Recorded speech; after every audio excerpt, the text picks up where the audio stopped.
Good morning, students. So today we are going to study conductometric titrations. So what are conductometric titrations?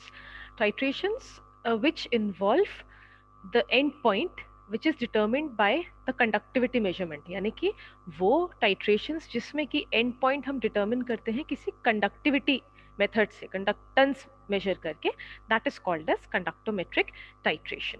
ये किस पे base करता है? इसकी जो कंडक्टोमेट्रिक टाइट्रेशन का है जो प्रिंसिपल ये है कि it depends upon the number of ions, कितने आयंस आयनाइज हो रहे हैं, यानी कि जब हम एक इलेक्ट्रोलाइटिक सोल्यूशन को लेते हैं और उसमें से हम इलेक्ट्रिसिटी करंट पास करते हैं, तो जो आयंस बनते हैं तो वो कितने आयंस बन रहे हैं और वो उनकी मोबिलिटी कितनी है, कितने मोबाइल हैं, वो कितना मूव हो रहे हैं, कितना मोशन हो रहा है उनका सोल्यूशन में, इस पे डिपेंड करता है हमारी कंडक्टेंस की वैल्यू का. तो क्या होता है कि नॉर्मली इसमें क्या करते हैं कि जो एक for example acid base, normally ये एसिड बेस टाइट्रेशंस होते हैं. तो जो बेस है लाइक NaOH, उसको हम प्यूरेट में लेते हैं और जो एसिड है जिसका नोन हमको पता है कॉन्सेंट्रेशन, उसको हमने बीकर में या नीचे फ्लास्क में लेते हैं. एंड देन हम ऊपर से हमको ड्रॉप वाइज डालना है बेस और एसिड नीचे रहेगा, तो हमारा न्यूट्रलाइजेशन रिएक्शन होगा. अब ये जो सोल्यूशन है हमारा बीकर में, इसका हम कंडक्टेंस किससे मेजर करेंगे? तो एक जो कंडक्टोमीटर होता है उसके साथ में एक इलेक्ट्रोड मिलता है. तो इलेक्ट्रोड को हम डिप करते हैं इस सोल्यूशन में जो हमने बीकर या कोनिकल फ्लास्क में लिया है, और जो हमको रीडिंग मिलते जाती है एज द टाइट्रेशन प्रोसीड्स, वो रीडिंग हमको कंडक्टोमीटर की जो डिस्प्ले है उस पर वो रीडिंग मिलते जाती है. एंड अकॉर्डिंगली जैसा भी हमको ट्रेंड मिलता है उससे हम प्लॉट करते हैं. तो हमको दो लीनियर प्लॉट मिलते हैं, एक एसिड वाले पोर्शन का, एक बेस वाले पोर्शन का.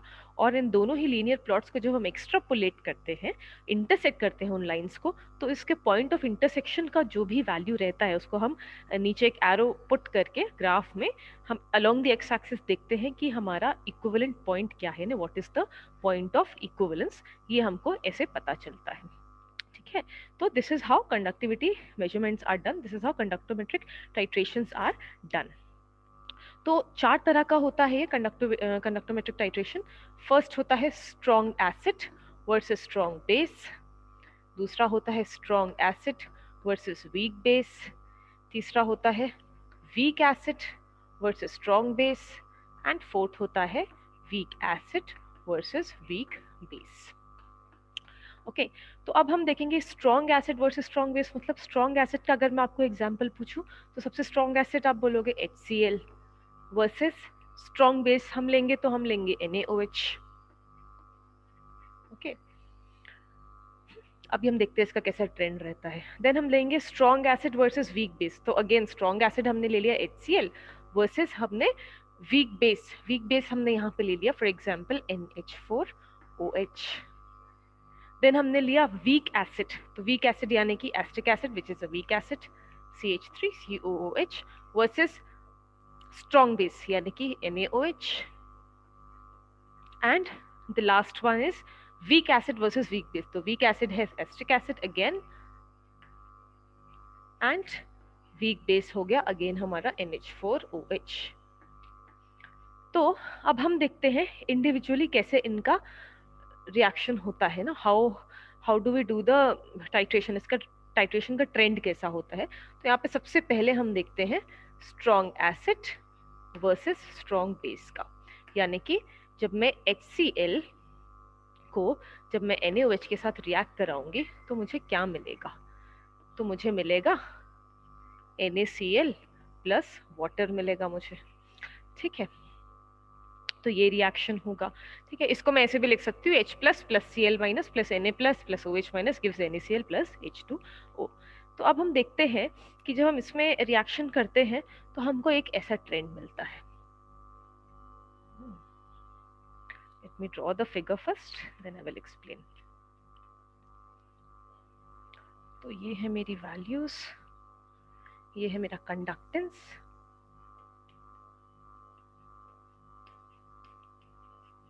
और ये है मेरा वॉल्यूम ऑफ बेस. अब मैंने जब एक स्ट्रॉन्ग एसिड का किया तो मुझे एक ऐसा ट्रेंड मिला. एक लाइन ऐसे जा रही है और एक लाइन ऐसे जा रही है। अब मैंने इसको एक्सट्रापोलेट कर दिया और ये जो मुझे पॉइंट मिला दिस, इसको मैंने यहाँ पे प्लॉट किया। So this point is the end point. तो आप समझेंगे कि यहाँ पर हमको ऐसा ट्रेंड क्यों मिल रहा है। Just a minute.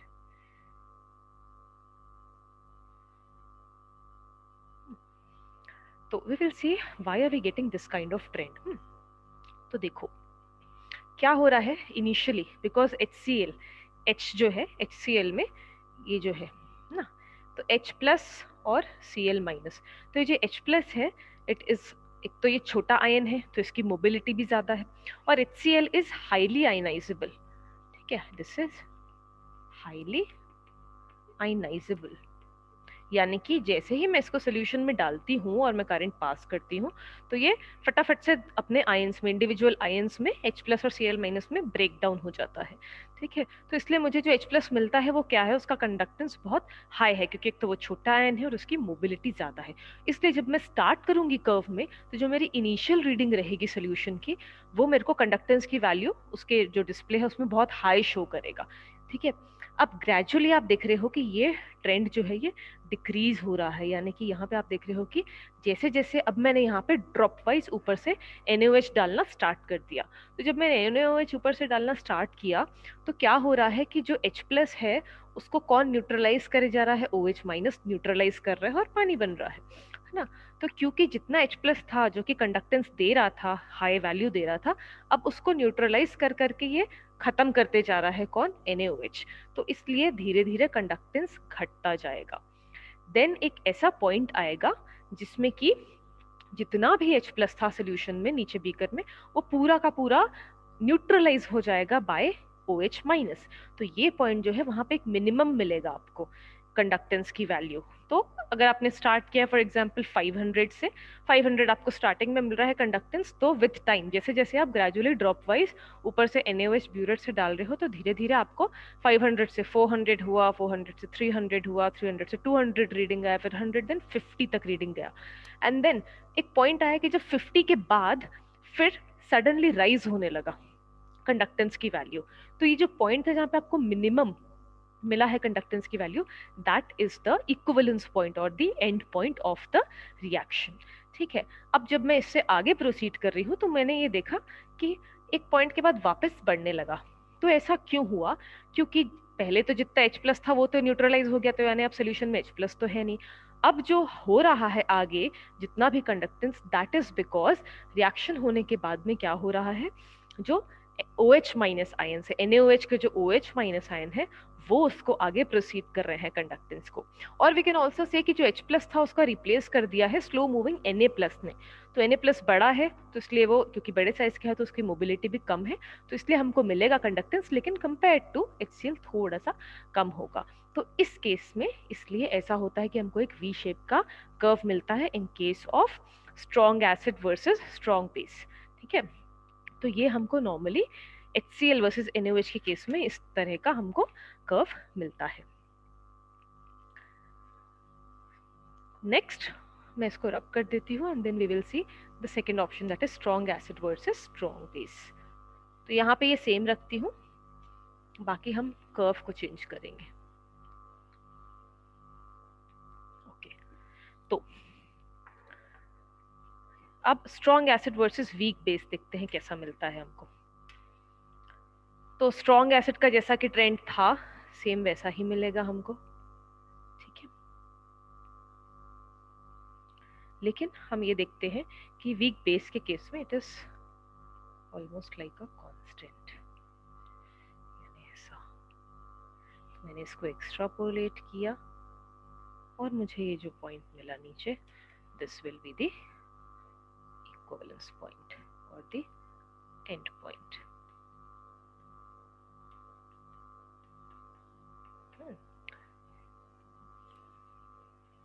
तो ये मिला मुझे। तो अब देखो यहाँ पर क्या हो रहा है, अब मैंने यहाँ पे एग्जांपल लिया, जैसे strong acid versus weak base का हमने लिया। Strong acid is HCl and weak base is NH4OH।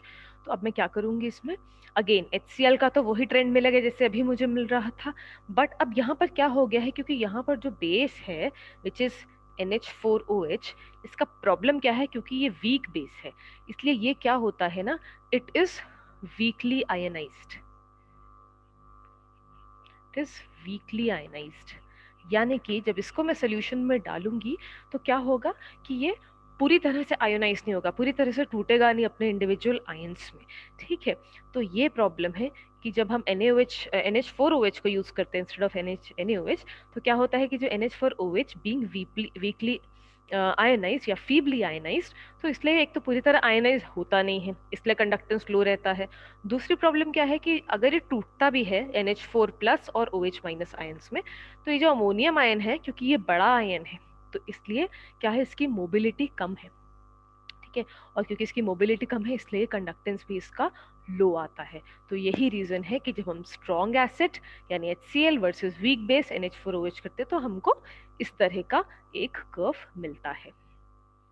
Now going to the third case.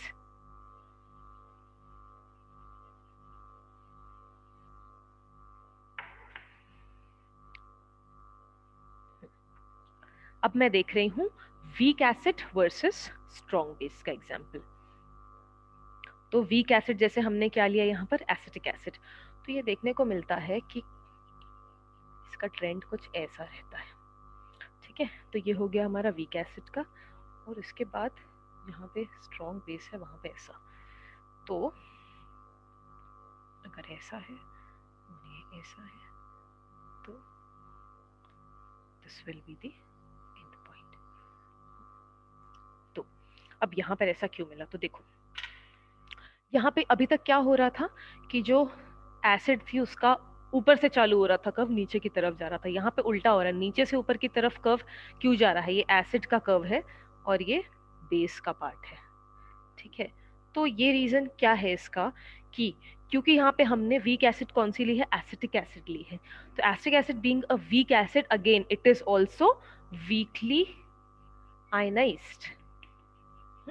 तो इसलिए जो इनिशियल जो फर्स्ट वैल्यू जो आएगी वो मेरी डिप होगी, यानी छोटी वैल्यू होगी, कम वैल्यू होगी, क्योंकि वो खुद वीकली आयनाइज्ड है, ढंग से आयनाइज हुआ नहीं तो ढंग से आयंस मिले नहीं ना, उनका ढंग से मोबिलिटी हो पाए, तो जो भी वैल्यू मिलेगी कम कंडक्टेंस मिलेगा, इसलिए शुरुआत ही नीचे से हो रही है। अब क्या हो रहा है, जैसे मैंने ऊपर से ब्यूरेट से मैंने ड्रॉप वाइज इसमें स्ट्रॉन्ग बेस डाला यानी कि NaOH डाला, तो क्या हो रहा है कि रिएक्शन कैसा हो रहा है यहाँ पर, CH3COOH प्लस NaOH, तो इससे बन क्या रहा है, एक्चुअली इससे बन रहा है CH3COONA सॉरी प्लस H2O।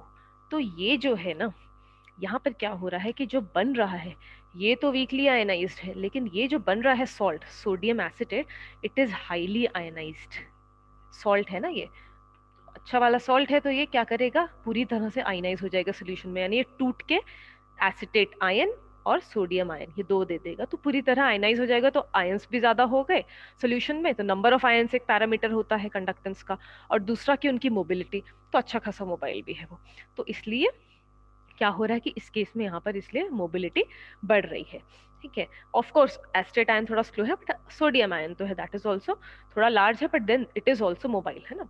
तो क्या हो रहा है, इसलिए यहाँ पे कंडक्टेंस जैसे जैसे हम कर रहे हैं प्रोसीड, ऊपर से NaOH डाल रहे हैं, तो क्या हो रहा है कि ammonium acid sorry sodium acetate बन रहा है, एसिटिक एसिड से सोडियम एसिटेट बन रहा है, तो यानी कि सोल्यूशन में वीकली आयनाइज जो आयंस थे उसको रिप्लेस कौन कर रहा है, स्ट्रांगली आयनाइज्ड आयन रिप्लेस कर रहे हैं, इसलिए मेरा कंडक्टेंस क्या है यहाँ पर बढ़ रहा है।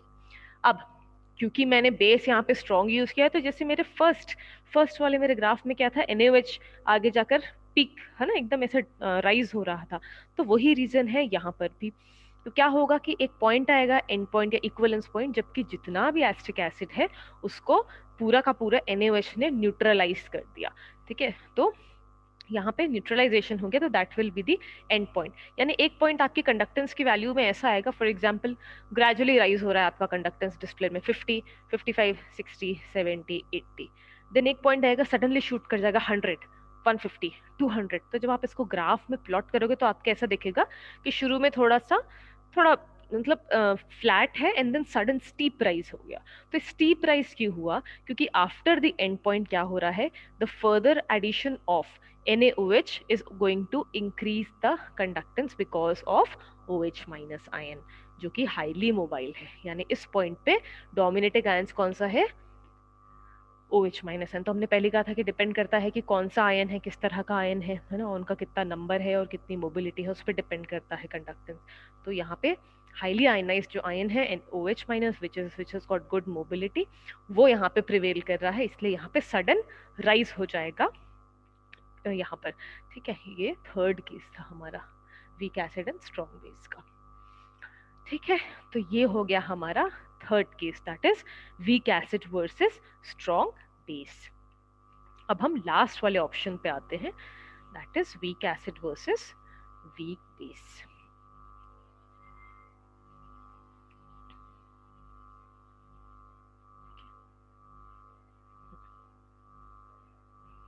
मैं इसको यहाँ से ऐसे ही रख रही हूँ बिकॉज वीक एसिड इसमें भी यूज हो रही है, जस्ट दैट इसमें बेस बदल गया है। तो वीक एसिड मेरी यहाँ पर भी एस्टिक एसिड ही है लास्ट एग्जाम्पल में। So this is the fourth example, that is weak acid versus weak base CH3COOH। अब मुझे यहाँ पे क्या मिल रहा है ना,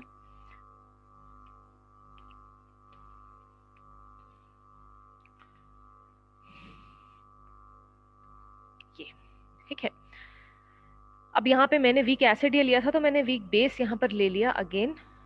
हमने जो अभी स्टडी में वीक बेस लिया वो ये लिया है। अब इसका रिएक्शन कैसा होगा? तो the reaction will be CH3COOH plus NH4OH। ये रिएक्शन हमको क्या देगा?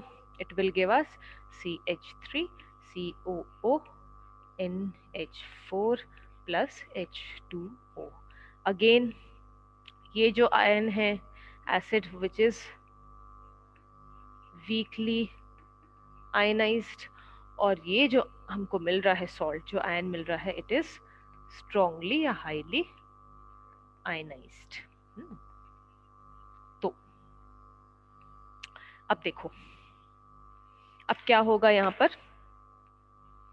अगेन एसिड का तो सेम ही ट्रेंड रहेगा जैसा कि हमने देखा, बिकॉज वो वीक एसिड है तो इसलिए इनिशियली उसकी वैल्यू डिप में सबसे कम रहेगी, ढंग से टूट नहीं रही है वो acid, because acetic acid weak acid है।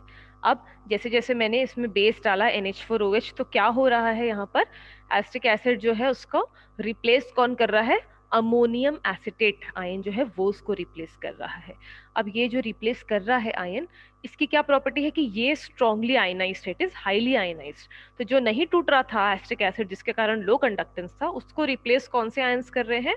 स्ट्रांगली आयनाइज्ड आयन, जो कि अमोनियम एसिटेट है ना। तो ammonium acetate is strongly ionised, तो क्योंकि वो बढ़ता जा रहा है सोल्यूशन में, इसलिए कंडक्टेंस भी धीरे धीरे बढ़ता जा रहा है जब मैं ऊपर से ड्रॉप वाइज अमोनियम हाइड्रोक्साइड डाल रही हूँ। देन एक पॉइंट आएगा जब हम week acid versus weak base करते हैं, तो एक पॉइंट ऐसा आता है कि जब जो मेरा ग्रेजुअली बढ़ रहा था ना, वो भी बढ़ना ऑलमोस्ट कांस्टेंट ही हो जाता है। वाई? बिकॉज यहाँ पर जो बेस है वो भी वीक बेस है, विच इज अमोनियम हाइड्रोक्साइड, और हमको पता है कि ये बेस की प्रॉपर्टी क्या है कि ये वीकली आयनाइज्ड है। अब इसको तो आगे न्यूट्रलाइज करने वाला कोई है नहीं और कोई रिप्लेस भी करने वाला नहीं है, क्योंकि सोल्यूशन में जितना भी एस्टिक एसिड था वो तो न्यूट्रलाइज हो गया। तो ये जब सोल्यूशन में बढ़ता जा रहा है ऊपर से आता हुआ ये अमोनियम हाइड्रोक्साइड आयन, तो क्योंकि ये वीकली आयनाइज्ड है तो ढंग से टूटेगा नहीं सोल्यूशन में, और क्योंकि ये सोल्यूशन में टूटेगा नहीं प्रॉपर्ली, तो इसलिए क्या होगा कि इसका कंडक्टेंस सोल्यूशन का इट रिमेन्स ऑलमोस्ट कांस्टेंट। ठीक है, तो अमोनियम हाइड्रोक्साइड जो थोड़ा बहुत टूटेगा भी, तो वो अमोनियम आयन और OH माइनस आयन में टूटेगा, है ना।